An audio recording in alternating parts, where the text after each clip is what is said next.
주님과 함께하는 이 고요한 시간, 주님의 보좌 앞에 내 마음을 쏟네.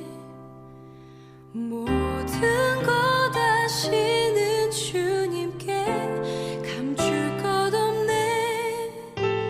내 맘과 정성 다해 주 바라나이다.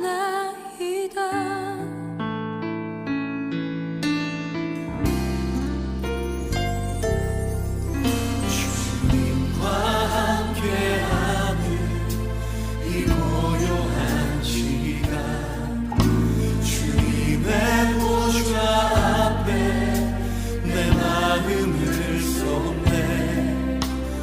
모든 것 아시는 주님께 감출 것 없네. 내 맘과 정성 다해 주 바라나이다. 온 맘 다해 사랑합니다. 온 맘 다해 주 알기 원하네. 내 모든 삶 당신 것이니 주만 섬기리.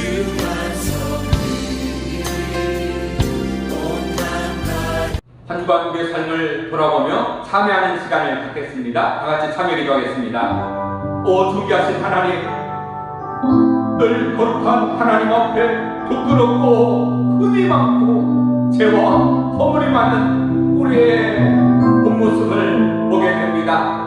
주여, 긍휼히 여겨 주옵소서. 하나님, 우리를 불쌍히 여겨 주옵소서. 오늘도 거룩하신 우리 하나님 앞에 나왔습니다.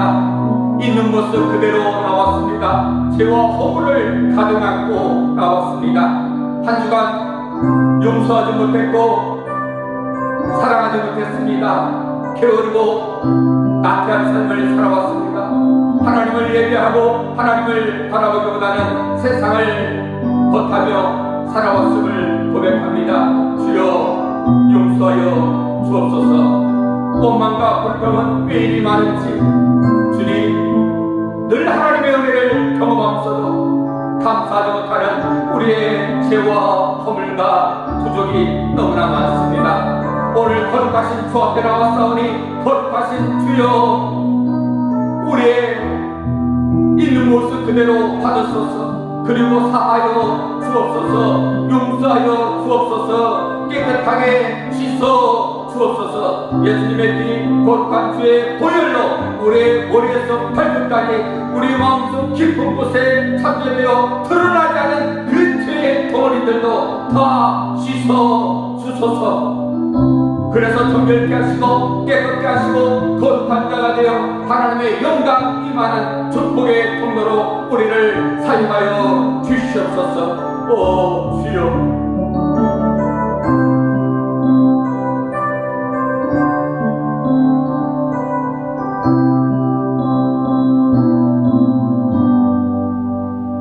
하나님은 영이시니 예배하는 자가 영과 진리로 예배할 지이다. 아멘.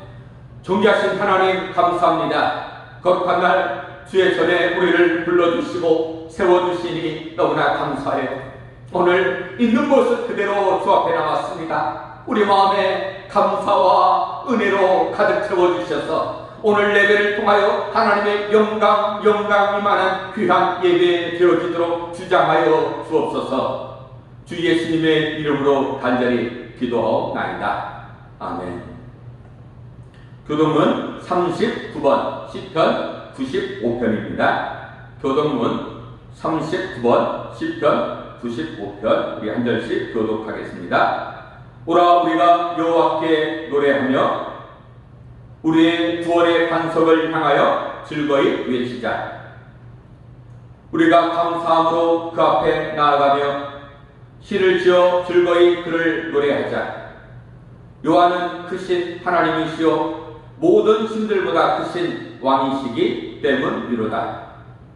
땅의 깊은 곳이 그의 손 안에 있으며 산들의 높은 곳도 그의 것이로다. 바다도 그의 것이라 그가 만드셨고 육지도 그의 손이 지으셨도다. 오라 우리가 굽혀 경배하며 우리를 지으신 여호와 앞에 무릎을 꿇자. 다같이 그는 우리의 하나님이시요 우리는 그가 기르시는 백성이며 그의 손이 돌보시는 양이기 때문이다. 아멘. 사도신경으로 우리의 신앙을 고백합니다.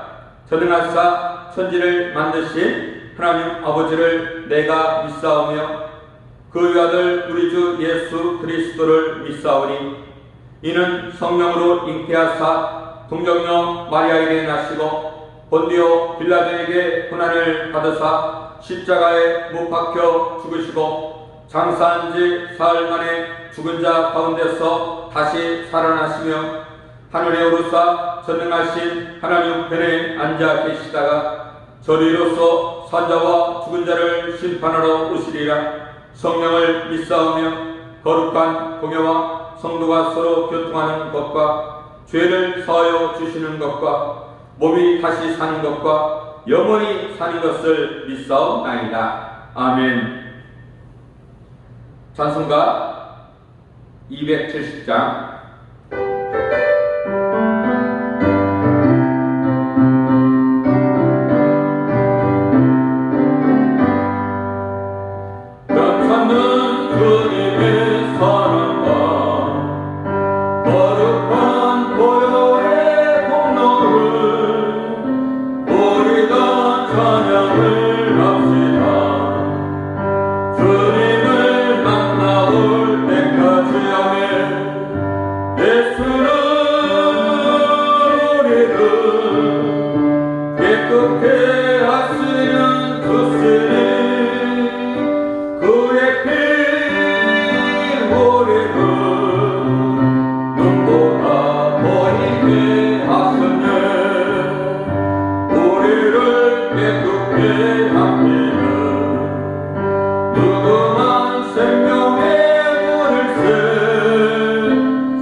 우리 예배를 위해서 기도했으면 좋겠습니다. 말씀을 증거하는 주의 종을 위해서 기도해 주시고 우리 새수만교회가 하나님의 은혜와 도우심 속에서 귀한 빛과 소금의 사명을 감당하는 교회가 될 수 있도록 오늘 이곳에 모인 모든 성도들, 가정에서 영상을 또 교회에서 하나님을 예배하는 모든 성도들 하나님의 능력의 손에 붙들려 우리가 존귀한 하나님의 사랑으로 쓰임받을 수 있도록 나라와 민족과 우리 선교사님들 위해서도 함께 기도하겠습니다.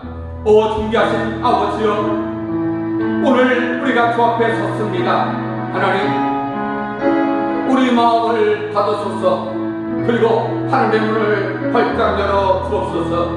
있는 모습 그대로 연약한 자들이, 약한 자들이, 흠이 많은 자들이 하나님을 믿고 하나님을 의지하며 하나님을 사랑하며 주의 전에 섰사오니 주여 우리를 사용하여 주옵소서. 하나님의 능력의 손에 붙들려 크고 강하고 귀하고 능력 있고 구한 하나님의 일꾼으로 쓰임받길 원하오니 주여 우리를 사용하여 주옵소서.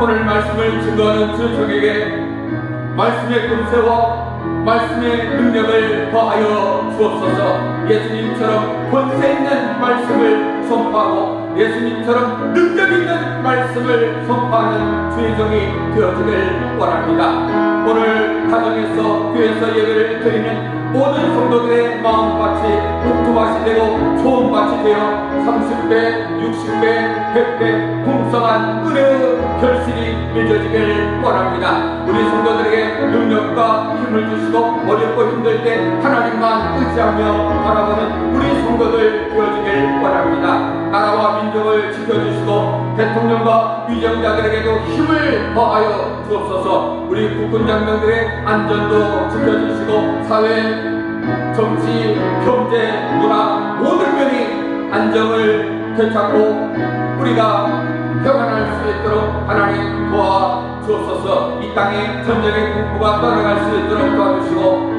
또 이 땅의 전 세계 코로나의 절벽에서 벗어날 수 있는 은혜도 더하여 주옵소서.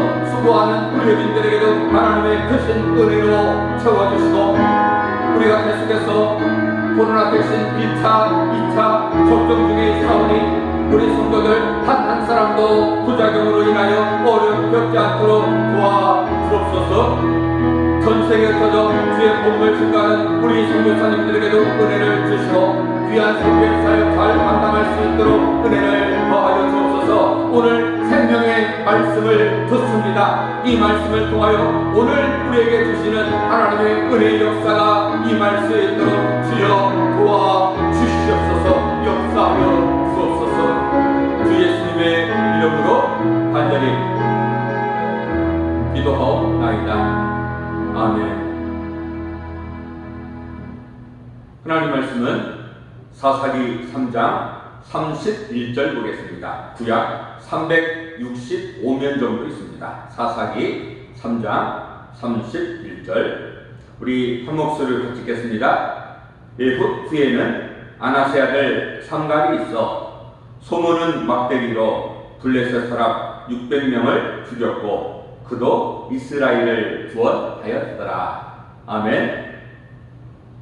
하나님의 크신 은혜와 온통이 오늘 가정에서 또 교회에서 하나님을 예배하는 여러분들에게 함께 하시길 주의 이름으로 축원합니다. 평범한 7살짜리 어린아이가 1000만원짜리 비싼 붓으로 그림을 그립니다. 이 그림이 과연 좋은 명작이 될 수 있습니까? 세계 최고의 화가가 1000원짜리 초라한 붓으로 그림을 그렸습니다. 이 그림은 어떻습니까? 과연 명작이 될 수 있습니까? 네. 세계 최고의 화가가 그렸다면 아무리 1000원짜리 붓일지라도 그 그림은 좋은 명작이 될 수 있습니다. 재료가 중요한 것이 아니에요. 중요한 것은 그것을 누가 사용하느냐에 따라 완전히 결과가 달라집니다. 만약 하나님께서 우리를 사용하신다면 세계 최고의 화가가 가장 좋은 붓으로 그림을 그리는 것과 똑같은 모습이죠. 하나님은 어떤 사람을 사용하십니까? 능력이 있고 학벌이 좋고 많은 재능을 갖춘 사람만 사용하신다면 여기 있는 우리 모두는 하나님께 귀하게 쓰임받을 수 없을 것입니다. 하나님은 나에게 허물이 있고 약점이 있고 부족함이 있더라도 우리를 귀하게 사용하십니다. 우리에게는 모나고 거칠고 울퉁불퉁한 그 부분들을 다듬어서 우리를 귀하게 사용하십니다. 구약시대의 가장 위대한 선지자인 엘리야 갈멜산에서 하늘에서 불을 내려 하나님의 살아계심을 보여준 능력의 선지자였습니다. 그런 엘리야도 왕비 이세벨이 죽이겠다는 그 협박에 겁을 먹고 광야로 도망을 합니다. 그곳에서 하나님 어서 저를 죽여달라고 호소하던 사람이었습니다. 그런 엘리야를 향해서 야고보 사도는 이렇게 고백하죠. 야고보서 5장 17절에 보시면 엘리야는 우리와 성정이 같은 사람이로되 아무리 위대한 능력이 있는 그런 선지자라도 우리와 질적으로 다른 사람이 아니라는 겁니다.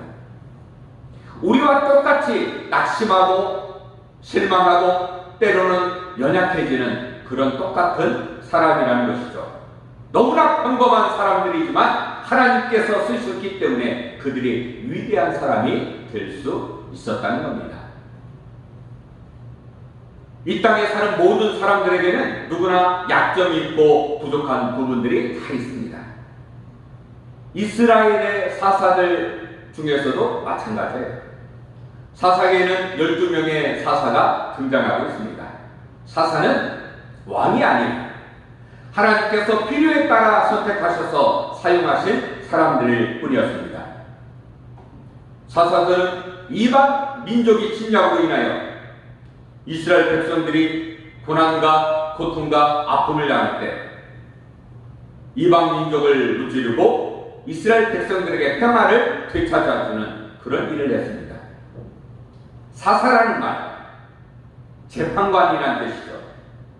단순히 법률적 그런 문제들만 재판하는 것이 아니에요. 이스라엘 사람들에게 하나님의 뜻이 무엇인지를, 하나님의 선한 뜻을 가르쳐주는 사람들이 바로 사사였습니다. 전쟁 시에는 군사적 지도자였죠. 평안할 때는 이스라엘 백성들에게 신앙의 문제를 가르쳐주는 신앙적 지도자였습니다.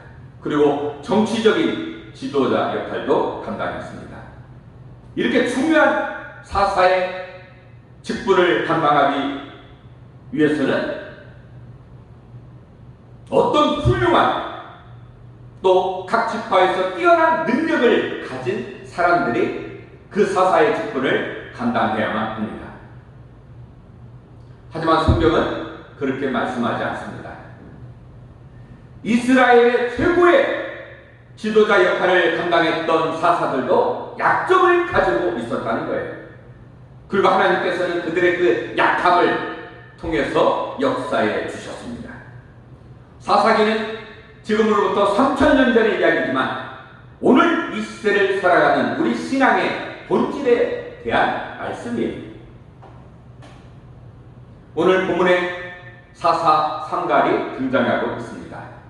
오늘 31절 본문 보시면 예후 후에는 아나세 아들 삼갈이 있어 소문은 막대기로 블레셋 사람 600명을 죽였고 그도 이스라엘을 구원하였더라 이렇게 말씀하고 있습니다. 삼갈이라는 이름의 뜻 술을 따르는 사람 이런 뜻이에요. 소문은 막대기 하나로 이스라엘을 구해낸 삼갈은 사사기에 함께 등장하는 돌라, 야일, 입산, 엘론, 압돈 이 사람들과 같은 작은 사사에 불과한 그런 인물이었습니다. 삼갈의 아버지 아낫, 이 아낫의 이름은 바벨론 지방에서 흔히 볼 수 있는 그런 이름이었습니다. 또 삼갈 역시 고대 이스라엘 사회에서 좀처럼 찾아볼 수 없는 이름이에요. 그래서 성경학자들은 삼갈이 이방인이었다고 주장하기도 합니다. 하지만 우리가 중요하게 알아야 할 것이 있어요. 그의 혈통과 가문이 중요한 것이 아니에요. 소문은 막대기 하나로 블레셋 사람 600명을 죽였고 이스라엘을 이방인의 손에서 구원했다는 그의 사사 활동에 초점과 중심을 맞추어야 한다는 것입니다. 그가 사사로서 활동한 이야기는 너무나 간단하게 성경에 등장합니다. 삼갈은 소문은 막대기로 블레셋 사람 600명을 죽였고 이스라엘을 구원하였다. 너무나 간단합니다. 이것이 사사 삼갈에 대한 이야기의 전부예요. 삼갈에 대한 이야기가 짧은 구절에 등장하였다고 해서 그가 중요한 사람이 아닌가 우리가 이렇게 생각해서는 안 될 것입니다. 그도 이스라엘을 구원하였더라. 이 짧은 말씀 속에 삼갈이 사사로서의 사역을 너무나 잘 감당했음을 보여주고 있습니다. 비록 기도원이나 삼손처럼 그의 행적이 길게 기록되지는 않았어요. 하지만 삼갈 역시 하나님께서 너무나 귀하게 사용했던 사사였다는 것을 우리가 알아야만 합니다. 삼갈은 소문은 막대기 하나로 블레셋 사람 600명을 죽였다고 말씀하고 있습니다. 여기에 등장하는 소문은 막대기는 하나님의 능력이 역사하는 물체예요. 히브리어로 이것을 몰페라고 합니다. 몰페. 예를 들면 이런 거예요. 모세의 지팡이, 여호수아의 양강나팔, 기드온의 불항아리, 다윗의 물맷돌 같은 것이죠. 비록 물체 자체는 힘이 없고 가치가 없고 아무런 능력이 없는 거예요. 그런데 하나님께서 함께 하실 때 엄청난 능력을 발휘하게 된다는 것입니다. 삼갈의 소문은 막대기는 뭐예요? 세상적인 기준, 세상적인 가치로 보면 보잘것없어요. 별로 쓸모없는 것입니다. 하지만 하나님의 능력이 함께할 때 이스라엘을 구원한 능력의 도구가 될 수 있다는 것이죠. 소문은 막대기, 이것 하나를 보면 삼갈은 너무나 평범한 농부였다는 것을 우리가 알 수 있습니다. 그 당시 유대 땅 팔레스타인에는 밭을 갈 때 약 2.5m 정도 되는 그런 긴 막대기를 사용했습니다. 그 막대기 한쪽 끝에는 조그마한 삽이 달려있어요. 그것으로 밭을 갈 때 사용했습니다.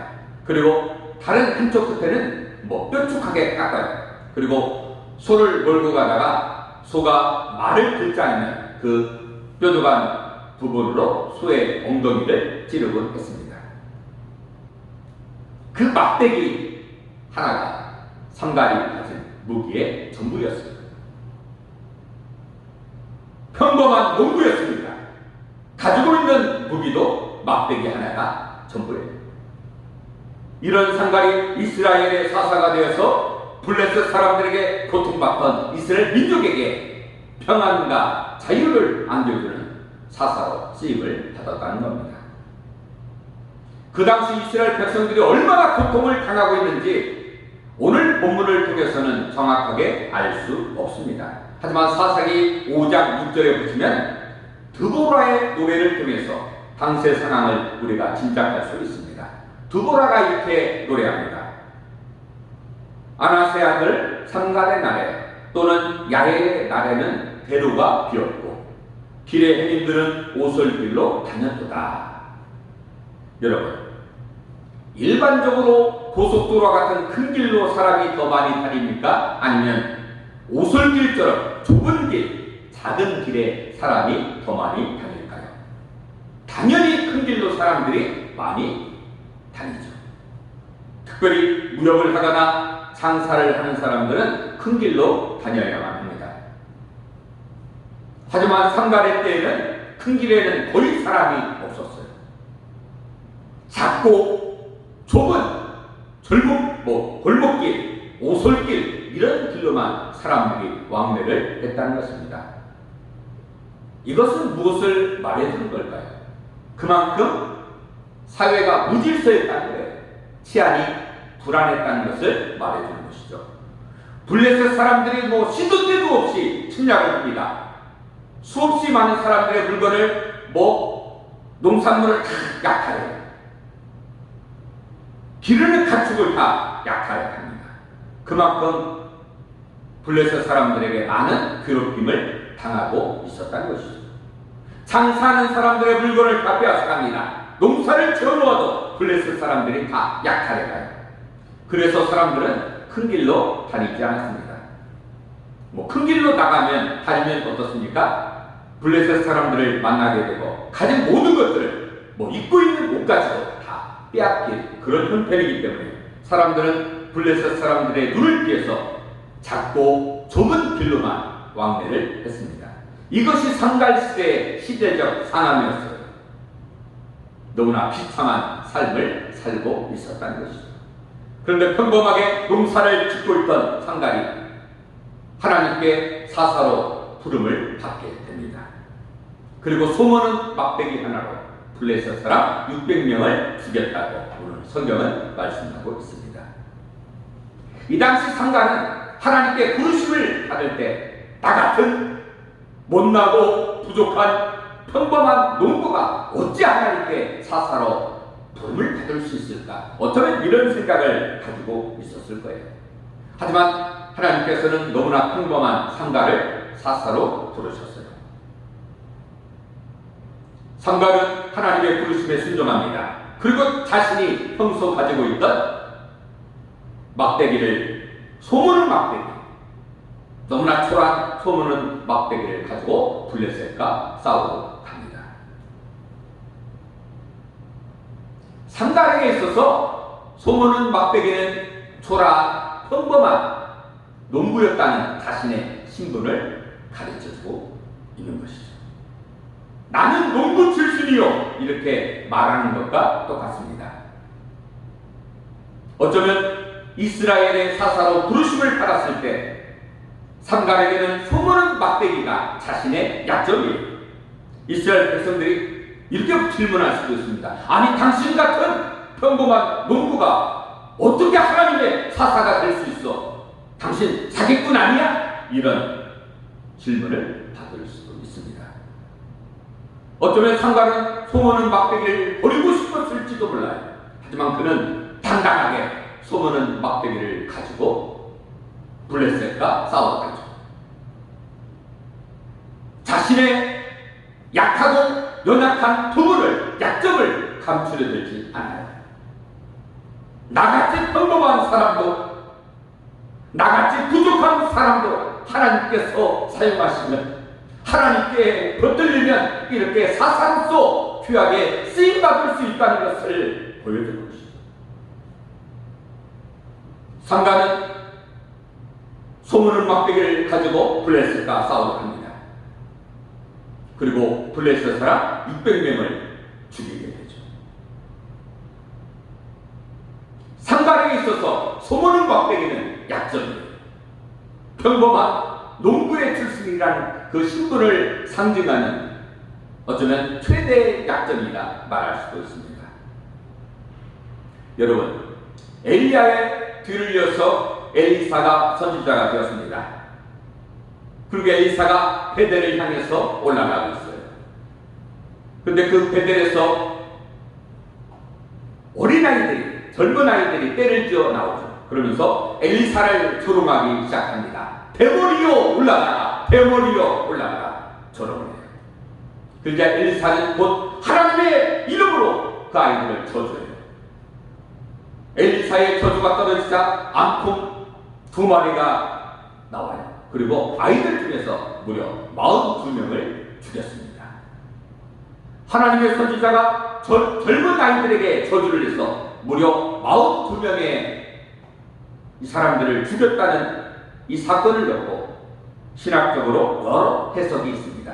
어떤 사람들은 그래도 하나님의 선지자가 어린아이들을 저주하는 것은 좋지 않다, 이렇게 말하기도 합니다. 성경적인 해석은 이거예요. 우상의 본고지였던 그 베델 지역에 대한 하나님의 심판으로 우리가 보고 있습니다. 하지만 이 사건을 우리가 심리학적으로 풀어볼 필요가 있습니다. 선지자 엘리사는 젊었을 때부터 대머리가 되었던 사람이에요. 대머리라고 놀림받던 그 사건이 있을 후에 약 50년 동안 엘리사는 활동을 했습니다. 그래서 엘리사는 젊었을 때 대머리가 되었다는 것을 우리가 알 수 있습니다. 젊은 나이에 대머리가 된 엘리사는 자신의 대머리라는 이 사실에 너무나 큰 콤플렉스를 가지고 있었죠. 엘리사에게는 대머리가 자신의 약점이었습니다. 그런 마당에 아이들이 대머리인 엘리사를 조롱하며 놀리기 시작하죠. 자신의 약점, 자신의 콤플렉스를 건드리는 그 아이들에게 엘리사는 참을 수 없는 분노를 느꼈고 그 아이들을 저주하고 말았던 것이죠. 어쩌면 엘리사에게는 대머리가 자신의 큰 약점이에요. 하지만 누군가에게는 자신의 대머리를 이렇게 생각하기도 합니다. 하나님께서 나를 얼마나 이쁘다고 사랑스러워하시면서 내 머리를 쓰다듬어 주셨으면 내 머리가 대머리가 되었냐 하는 것이죠. 그래서 내가 대머리가 되었다는 것은 하나님께서 나를 너무나 사랑하셔서 이쁘다고 쓰다듬어 주셨기 때문에 내 머리가 벗겨졌다 이렇게 긍정적으로 생각하는 사람도 있습니다. 여러분, 우리 모두에게는 상관이 가지고 있던 소문은 막대기와 같은 약점들이 하나, 두 개, 때로는 여러 개가 될 수도 있습니다. 우리가 이것을 부끄러웠다면 우리는 하나님께 귀하게 쓰임받을 수 없을 것입니다. 나의 약함을, 나의 약점을 부끄러워하지 말고 하나님을 믿고 하나님을 의지하며 하나님께 담대히 나아갈 때 하나님은 우리를 귀하게 사용하신다는 것이죠. 사도행전에 보면 베드로와 요한에게는 은과 금이 없었습니다.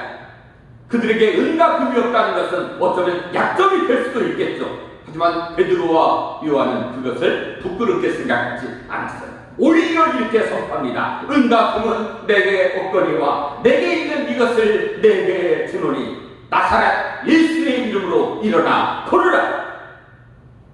여러분, 우리에게 은과 금이 없다는 것이 부끄러운 일이나 약점이 되어서는 안 됩니다.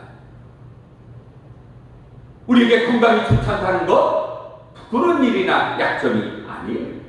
오히려 송명희 시인의 고백처럼 가진 재물이 없고 가진 지식이 없고 건강은 좋지 못하지만 우리를 향한 하나님의 그 특별한 사랑을 보지 못하고 알지 못하는 것이 오히려 우리에게 약점이 되고 부끄러운 일이 되어야만 합니다. 아멘.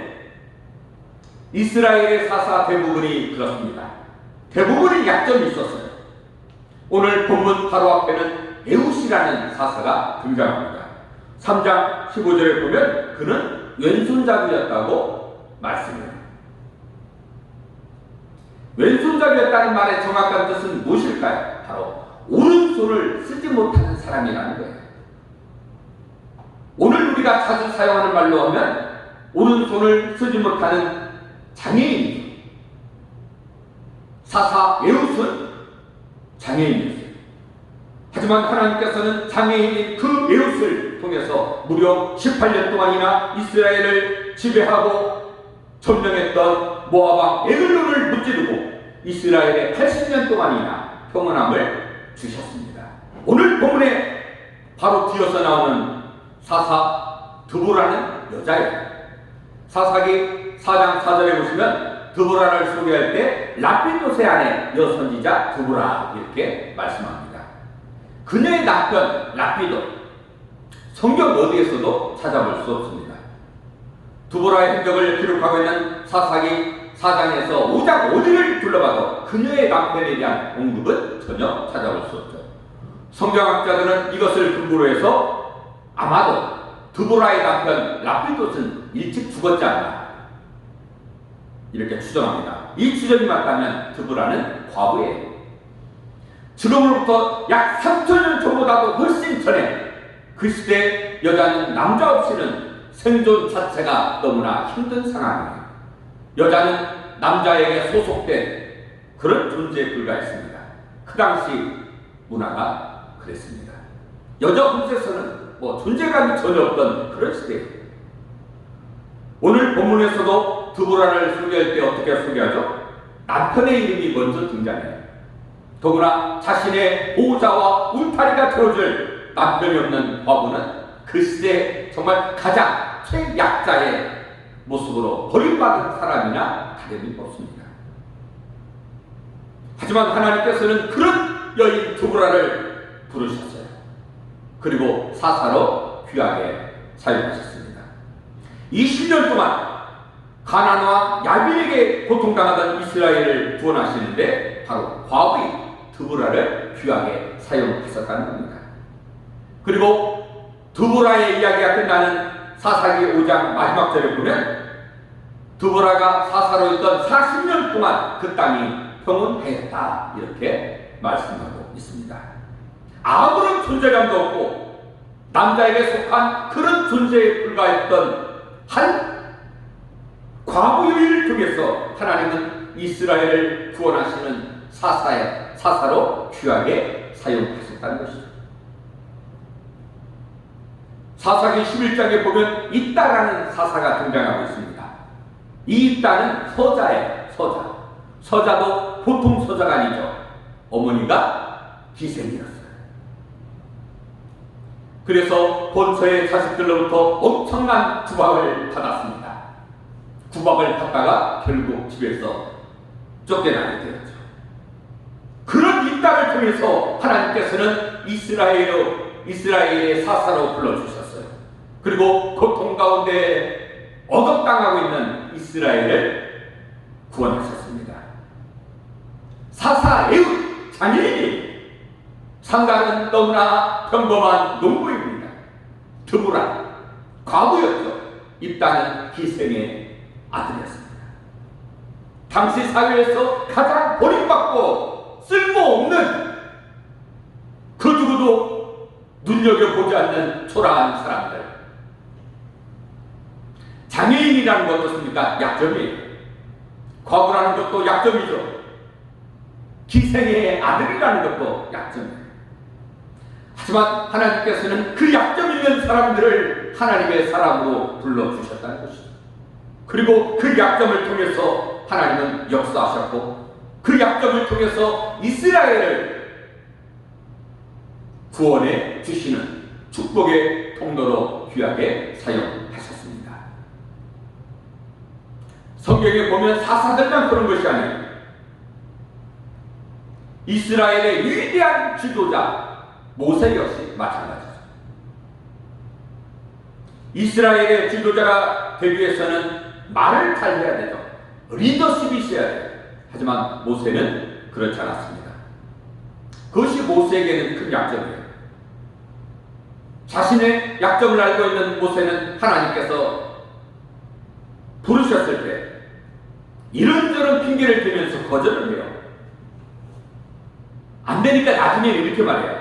하나님, 나는 원래 말을 잘 못하는 사람이에요. 말 잘하는 사람을 사용하세요. 이렇게 거절하죠. 말 못하는 것이 그만큼 모세에게는 컴플렉스였습니다. 약점이었죠. 그런데 하나님은 말을 못하는 약점을 가지고 있는 모세를 사용해서 이스라엘의 위대한 지도자로 귀하게 사용하셨습니다. 신약 성경에 보면 사도 바울이 나오죠. 사도 바울에게는 육체의 가시라는 약점이 있었습니다. 바울은 그 약점인 육체의 가시를 없애달라고 하나님께 3번이나 간절히 기도하죠. 그런데 하나님은 그 육체의 약점인 육체의 가시를 없애주지 않으셨어요. 오히려 그 약점 때문에 하나님의 능력과 하나님의 은혜가 임하게 됩니다. 우리는 약점이라고 생각하면 부끄럽다고 생각해요. 이것 좀 빨리 나에게서 채워줬으면, 이것 좀 나에게서 빨리 없애줬으면 좋겠다고 생각을 합니다. 근데 하나님은요, 그 약점을 통해서 역사하신다는 거예요. 그 부족한 부분을 통해서 하나님의 영광을 드러내고 하나님의 뜻을 이루는 축복의 통로, 은혜의 통로로 그 우리의 약함을, 우리의 연약함을 들어서 사용하시는 분이시죠.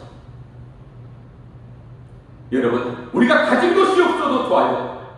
별로 배운 것이 없어도 괜찮습니다. 건강이 좋지 않아도 괜찮아요. 우리가 하나님의 소리에 붙들리기만 하면 하나님은 우리를 귀하게 사용하십니다. 하나님께서 쓰시는 사람은 거의 대부분 다 평범한 사람들이에요. 뭐 능력 있고 힘이 있고 아니에요. 기도는 얼마나 겁이 많은 사람이었는지 몰라요. 그 겁장이 기도를 통해서 큰 용사여 하나님은 그렇게 사용해 주셨다는 거예요. 하나님의 손에 붙들리기만 하면 우리는 능력 있는 하나님의 일꾼이 될 수 있습니다. 우리가 큰 인물이기 때문에 하나님께서 우리를 사용하시는 것이 아니에요. 하나님의 사용을 위해서 작은 우리를 하나님의 도구로, 하나님의 일꾼으로 하나님은 사용하신다는 거예요. 우리가 세상에 내세울 것이 별로 없습니다.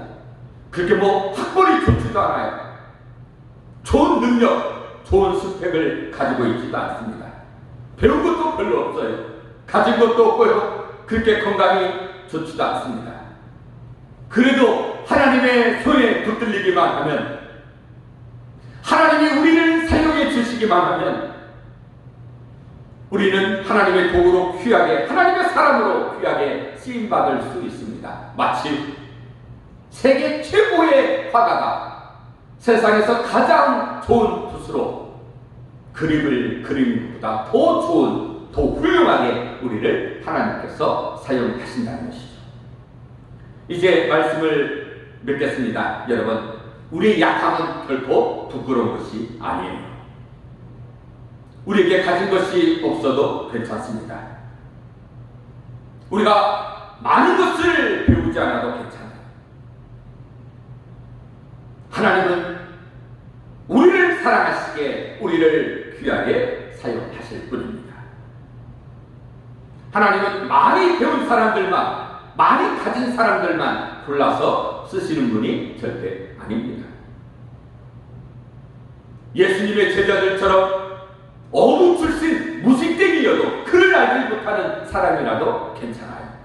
하나님께서 쓰시기만 하면 예수님의 제자가 되어 온 세상과 열방에 복음의 빛을 전하는 능력 있는 사람들이 될 수 있습니다. 우리가 세상에서 뭐 출세하지 못해도 괜찮아요. 하나님은 능력 있는 사람보다도 너무나 평범하고 겸손한 사람을 사용하시는 분이십니다. 삼갈처럼 평범한 농부여도 괜찮아요.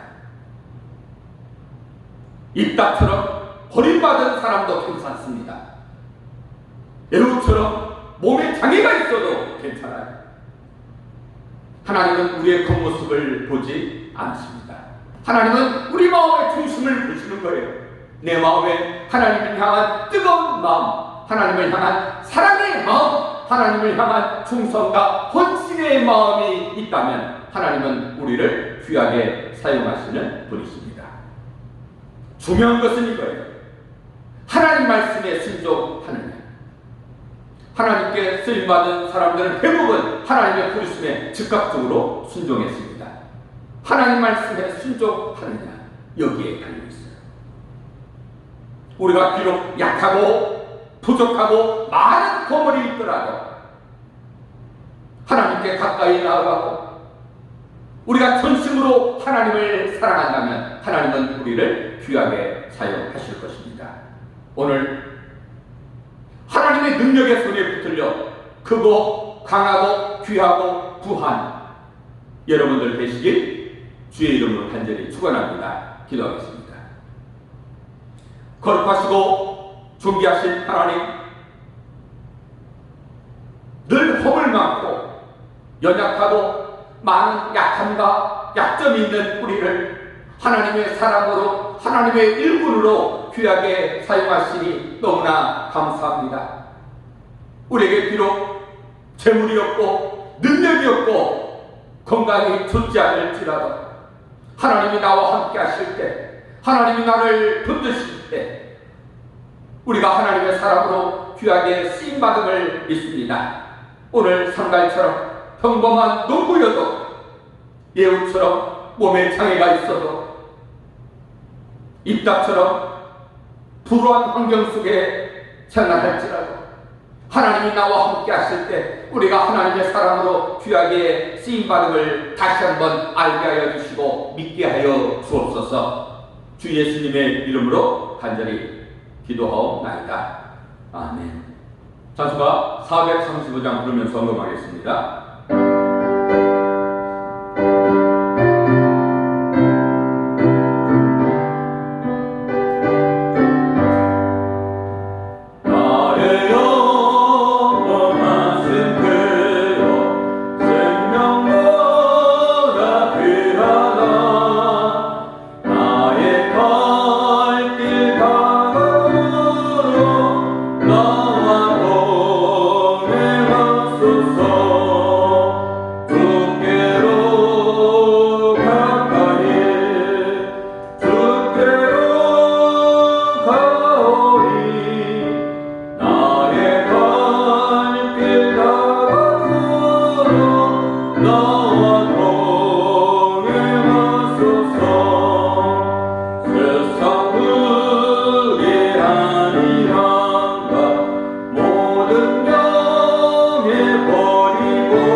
드려진 예물 위하여 제가 기도하겠습니다. 하나님, 너무나 감사합니다. 늘 부족한 저희를 하나님의 귀한 자녀로, 하나님의 사람으로, 하나님의 일꾼으로 사용하시니 너무나 감사합니다. 우리에게 아무런 능력이 없고, 우리가 가진 것이 없고, 우리가 배운 것도 별로 없습니다. 근데도 하나님은 우리를 사랑하사 예수 그리스도를 이 땅에 보내주시고, 우리 예수님을 통하여 구원의 길로, 생명의 길로 또 하나님의 자녀의 삶을 살게 하시니 너무나 감사해요. 너무나 감사한 마음으로 오늘 귀한 예물 드리오니 주여 받으소서. 주정헌금, 감사헌금, 10의 1조를 구별하여 드리고 거축헌금, 성경금을 드리오니 하나님 받아 주옵소서. 있는 모습 그대로 주 앞에 드립니다. 우리의 시간, 우리의 마음, 우리의 삶의 전부를 믿음으로 주 앞에 드리오니 하나님 받아 주옵소서. 비록 약하고 연약하고 부족하지만 그 작은 우리를 통하여 하나님의 영광이 임하는 축복의 통로로, 능력의 통로로, 은혜의 통로로 귀하게 사용하여 주옵소서. 오늘 이 시간 사랑하는 성도들에게 하나님의 능력과 하나님의 은혜가 함께하길 원합니다. 한 주간 주의 능력의 손으로 붙드시고 지켜 주옵소서. 코로나의 질병이 우리를 불안하게 합니다. 사랑하는 성도들에게 평온을 주시고 기쁨을 주시고 안전을 지켜 주옵소서. 우리가 백신을 접종 중에 있사오니 단 한 사람도 아무런 어떤 부작용이 없게 하시고 건강을 지키게 하시고 코로나의 질병에서 벗어나 일상을 되찾고 이제 하나님께 더 가까이 나아가는 우리의 삶이 되어지도록 우리의 삶을 도와 주옵소서. 하나님, 우리가 깨어있길 원합니다. 깨어있는 마음을 주시고 더 기도하며 하나님만 바라볼 수 있도록 우리를 도와 주옵소서. 주 예수님의 이름으로 간절히 축복하며 기도하옵나이다. 아멘. 교회 소식 전해드리겠습니다. 9월 한 달 역시 우리 여러분들 신앙생활 또 기도생활 예배생활, 말씀을 읽고 늘 기도하는 삶을 통해서 9월 한 달 여러분들의 삶의 가정에 직장과 일터와 우리 자녀들에게 하나님께서 주시는 풍성한 은혜의 열매가 함께하길 간절히 바라겠습니다. 지금 우리도 계속해서 코로나 백신 접종 중에 있습니다. 이번 주에도 우리 집사님 한 분이 1차 접종을 하는데 접종을 통해서 부작용이 없도록 여러분들 계속해서 기도해 주시길 바랍니다. 교회가 편안하게 세워지고 하나님의 뜻을 전하는 우리 새수망 교회가 되어주도록 기도해 주시고, 엘리베이터 설치 문제로 인해서 교회가 어려운 가운데 있는데 우리가 더 기도함으로 하나님의 은혜를 경험할 수 있도록 기도해 주시길 부탁드리겠습니다. 거리두기 4단계로 인해서 우리가 10월 첫째 주까지 영상을 통해서 또 이렇게 교회에서 함께 예배를 드리고 있습니다. 필리핀 남윤정 선교사님을 위해서 계속해서 기도 부탁드리겠습니다. 이제 한 달 반 동안 코로나에 감염되셔서 병원 생활을 하셨는데 퇴원하셨다고 들었습니다. 아직 양성을 받지 못했대요. 아니, 음성을 받지 못하고 계속 양성이라서 한국에 들어오지 못하고 있습니다. 한국에 들어오셔서 잘 회복하고 충전해서 다시 돌아가실 수 있도록 여러분들 선교사님에게 코로나 질병에서 벗어나서 강건하고 한국에 무사히 들어올 수 있도록 여러분들 기도로 도와주시길 부탁드리겠습니다. 함께 우리 이렇게 인사했으면 좋겠습니다. 하나님, 저를 사용해 주세요. 이렇게 한번 인사하겠습니다. 하나님, 저를 사용해 주세요. 아멘. 찬송가 635장 부르고 축도하겠습니다.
지금은 우리 주 예수 그리스도의 은혜와 우리 하나님 아버지 그 크신 사랑하심과 성령 하나님의 교통하시고 위로하여 주시는 놀라운 은혜 역사가 비록 연약하고 흠이 많고 약점이 많아도 하나님을 바라보고 하나님의 능력의 손에 붙들려 주의 영광 임하기를 결단하며 바라는 사랑하는 성도들 위해 그 가정과 직장과 일터와 사업장 위에 하나님의 자녀들 위해 우리 새소망교회 위에 이 나라 이 민족 위에 지금도 전세계에 흩어져 주의 복음을 증거하는 우리 선교사님들과 그들의 귀한 선교의 현장 위에 이제로부터 영원토록 함께 있을지어다.